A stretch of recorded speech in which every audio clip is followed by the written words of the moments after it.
अस्सलामुअलैकुम, मेरा नाम महद मलिक है और ये मेरा ऑफिशियल पेज है। मेरी वीडियोस को लाइक और शेयर करना ना भूलें। आज मैं आपको एक किस्सा सुनाऊंगा जो है बादशाह, बेटा और सिपाही के बारे में। एक बादशाह का एक ही बेटा था जिसे रियाया शहजादा दलेर के नाम से पुकारती थी, क्योंकि उसने बचपन में बहादुरी के बहुत से काम किए थे।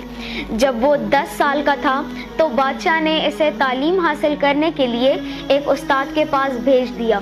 शहजादा बहुत बातूनी था, इसे हर वक्त बोलने की आदत थी। बिला ज़रूरत बोलने की वजह से हर कोई इससे परेशान रहता था। इसके उस्ताद ने इसे खामोशी से रहने के कई फ़वाइद बताए और इसको समझाया कि खामोशी से रहोगे तो बहुत अच्छा होगा। तो इसने बातें करना कम कर दी। अब वो सिर्फ उस्ताद से बातें करता था या फिर कभी ज़रूरत के तहत किसी से मामूली बातचीत करता था। जब वो तालीम मुकम्मल कर चुका था तो महल वापस आ गया। उस्ताद का सिखाया हुआ हर सबक उससे अच्छी तरह याद था। वो महल लौटने के बाद भी कम बोलता था। बादशाह, मलका, वजीर सब शहजादे को देखकर हैरान और परेशान हो गए थे कि आखिर उस्ताद ने इसे कैसी तालीम दी है कि इसने तो बोलना ही कम कर दिया है। वो अब हर वक्त बुत बना रहता था, जैसे कोई गम लग गया हो। बादशाह और मलका ने हर तरह के हरबे आजमाए कि शहजादा पहले की तरह बातें करने लगे, लेकिन कोई तरीका काम ना आया। काफ़ी सोच विचार के बाद एक वजीर ने बादशाह को सलाह दी कि शहजादे को शिकार पर ले चलते हैं, शायद वहां जाकर इसका दिल थोड़ा बहल जाए और वो पहले की तरह खुश रहने लगे और बातें करने लगे। बादशाह को उम्मीद तो ना थी, लेकिन वो अपने बेटे को खुश करने के लिए हर मुमकिन कोशिश करता था, इसलिए फौरन राजी हो गया। बादशाह समेत तमाम अमीर वजीर शहजादे को लेकर जंगल शिकार करने ले गए। अब मसला ये था कि बादशाह की सवारी जंगल के किस हिस्से से गुजरती है। इसकी आहट की वजह से वहाँ के तमाम जानवर पहले ही चौकन्ना हो जाते और महफूज मकाम पर चले जाते। इस तरह शाम हो गई। जंगल का सन्नाटा बढ़ता जा रहा था।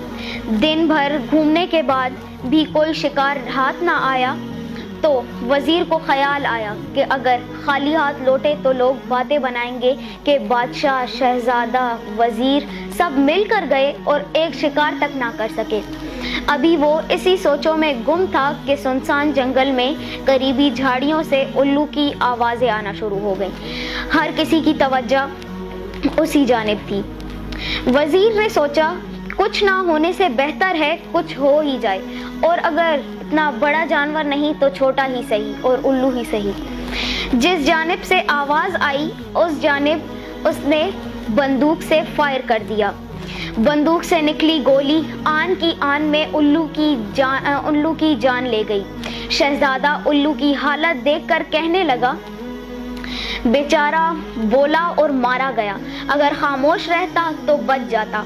अब बादशाह समेत हर कोई शहजादे को हैरानगी से देख रहे थे कि इसने कितने पते की बात की है। उस्ताद ने इसे कैसा सबक सिखाया है। वाकई अगर इस वक्त वो उल्लू बोलता नहीं तो इसकी ज़िंदगी बच जाती, वो यूं वज़ीर के हाथों शिकार ना बनता। तो दोस्तों, बिला ज़रूरत और हर वक्त बोलने से कैसे नुकसान होता है। बातें करना अच्छी बात है, लेकिन बोलते वक्त सिर्फ ये ख्याल करें कि आप कह क्या रहे हैं। इससे किसी का दिल तो नहीं दुख रहा, आपकी बात में दलील और कोई है या नहीं।